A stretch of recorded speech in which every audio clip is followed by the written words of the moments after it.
The title of our video today is Todd Bentley, Come Back. That's right, Todd Bentley, come back to the ministry. Don't stay in the flesh, stay in the spirit.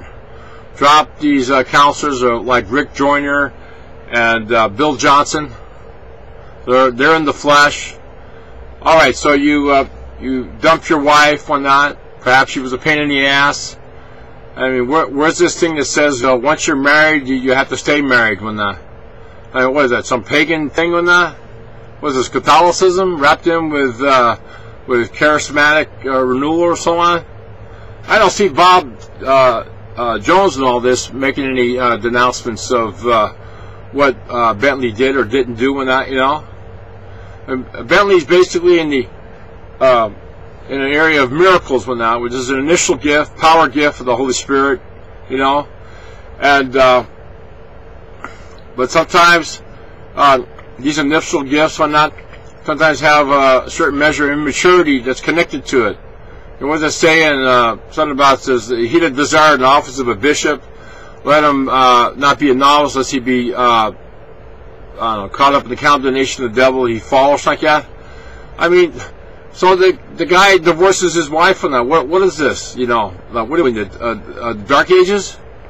So the woman was probably you know, intolerable bitch. She want to go forward with the program on that. You know, Kenneth Hagin had the same problem with his wife, except that in his case he was going to have to die unless his wife relented on that. So in this case, this man here decided to divorce her on that. Where's the harm? Where's the foul? Is it, oh, but the religious people come out of the network or not and say, oh, wait a minute, this isn't right. What, did that affect the revival? Did that affect the outpouring of the Holy Spirit in that area? Is that what it did? Did it stop it? No, you guys stopped it. Bentley stopped it because of his ignorance, and the other people like Rick Joyner and this Bill Johnson and that, they stopped it. Rick Joyner's completely in the flesh from that. All right, so he had an initial vision years ago about how things were messed up. Well, so did David Wilkerson. But what did David Wilkerson do with it? Did he go on and maintain his prophetic position? No, because he was worried about losing his money from the Assemblies of God or whatever group that he was involved with, or even his own group that he started up. Then this thing with Bill Johnson over there in Reading on that. I went in the spirit realm, big deal, and I discerned what was going on over there. And what I picked up was that there was a revival going on at Johnson's place, but Johnson had nothing to do with it. What it had to do with is there was a previous man of God who was already dead, and it surprised me the answer I got was a guy named John Robert Stevens. And I asked him, so why is John Robert Stevens involved up over there? Because he said that he was fed up with the group that was down in the South, because they weren't following on with God, so he went and got involved with this thing over here. Well, there's a ministering spirit. I looked in the congregation and teleported over there, no problem, no big deal. It should be anybody should be able to do this. And I picked up whether there's somebody in the congregation that was praying it through. No, I picked up a funnel of power. I went up through the roof of the building, down through the congregation with that, and I looked at this Bill Johnson. The Spirit said, is he receptive of it? Well, not. He's fighting it too. When that, you know, he's fighting that thing over there in his own church. When that, even though he'll come out here and make a public statement that, oh yeah, he's devout and he's this and he's that. Bullshit. You know, he's not doing anything of the kind on that. He can't resist that over there, so he resisted this thing over here. Went after Bentley's innocence when that in the whole matter, and got him to stop the thing when that. You know, I mean, for crying out loud, you know. I don't see. I've looked at a lot of tapes by Jones. I don't see Jones knocking down Bentley.